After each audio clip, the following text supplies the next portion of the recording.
یہی وہ خطہ تھا، یہی وہ علاقہ تھا کہ جس کو ہم نے ہمیشہ نیوز میں، اخبارات میں، خبروں میں for all the wrong reason سنا تھا، اور اب یہی وہ خطہ ہے، یہی وہ علاقہ ہے کہ ہم جس کو پاکستان کے ایک فخر کے طور پہ پیش کر سکتے ہیں، پاکستان کے کسی بھی علاقے کے سامنے نہیں بلکہ الحمدللہ دنیا کے کسی بھی علاقے کے سامنے۔ یہ منظر کتنا خوشنما ہے، یہ سارا سلسلہ یہاں پر کتنا زبردست ہے۔ حکومت کے اقدامات فیصل صاحب نے بتائے، اور ظاہر ہے کوئی بھی گورنمنٹ ہو، کوئی پولیٹیکل پارٹی ہو، اس کی بات سے ایگری بھی کیا جا سکتا ہے، پالیسیز پہ ڈس ایگری بھی کیا جا سکتا ہے، لیکن اچھی چیزوں کو آف کورس اپریشیٹ کرنا چاہیے، چاہے وہ کوئی بھی پولیٹیکل پارٹی ہو۔ تو وہ بتائے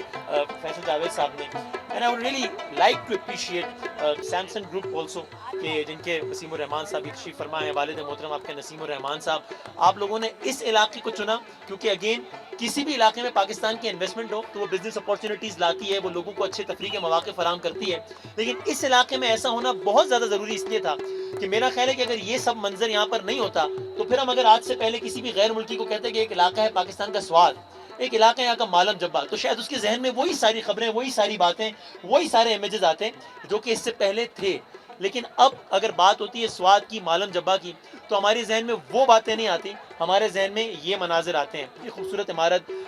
پی سی مالم جبا کی، یہ خوبصورت مواقع ٹورزم کے۔ تو I would really like to appreciate Samsung group and Waseem ur-Rahman صاحب، بہت شکریہ آپ سب لوگوں کا پاکستان کو اتنا اچھا ایک زبردست ایک تشخص دینے کا، اور مجھے یہاں پر بلانے کا بھی بہت بہت شکریہ، اور اللہ کرے کہ یہ سرزمین، یہ دھرتی ہمیشہ for all the good reasons headlines میں رہے ہمیشہ۔ اور میرا دل چاہ رہا ہے، فیصل بھائی نے نعرہ لگایا ہے اور میں اترتے ہوئے اسٹیج سے، چونکہ میں چاہتا ہوں ہر موقع پہ کہ کوئی ایسی صورت ہو جائے کہ ہم آپ سب کے، مجھے یہاں پہ جتنے لوگ ملے تقریباً سب نے ہی تذکرہ کیا مرحوم کا، شہید کا، جناب جنید جمشید صاحب کا، اور یہ ایسی زمین ہے اور یہ ایسا آسمان ہے، تو میرا دل چاہ رہا ہے کہ فیصل بھائی نے پاکستان زندہ باد کا نعرہ لگایا اور میں جو ہے وہ جاتے ہوئے دو بول پاکستان کی گنگنا دوں، تاکہ یہ اپرچونٹی مجھے پتہ نہیں دوبارہ ملے یا نہ ملے۔ تو میں گنگناتا ہوں، اگر آپ لوگ بھی تھوڑا ساتھ دیں گے تو لطف اور دوبالا ہو جائے گا، اور سب جنید بھائی کو بھی اپنی دعاؤں میں یاد رکھیے گا۔ ایسی زمین اور آسمان، ایسی زمین، کیا کہنے ان کے سوا، آ جائیے، کیا کہنا سارے اسٹیج پہ آ جائیں، ان کے سوا جانا کا، آپ لوگ بھی ساتھ پڑھیں گے، ان کے سوا جانا کہاں، بڑھتی رہے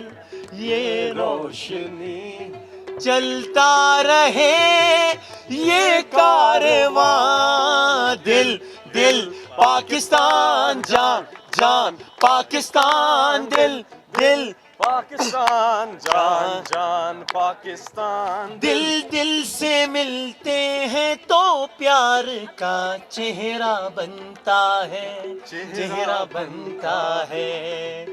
پھول کی لڑی میں پروئے تو پھر صحرا بنتا ہے، صحرا بنتا ہے، ہے دل دل پاکستان، جان جان پاکستان، دل دل پاکستان، جان جان پاکستان، مالم جبا زندہ باد، سوات کے لوگوں آپ سب پائندہ باد، پاکستان، کیا کہنا، تھینک یو۔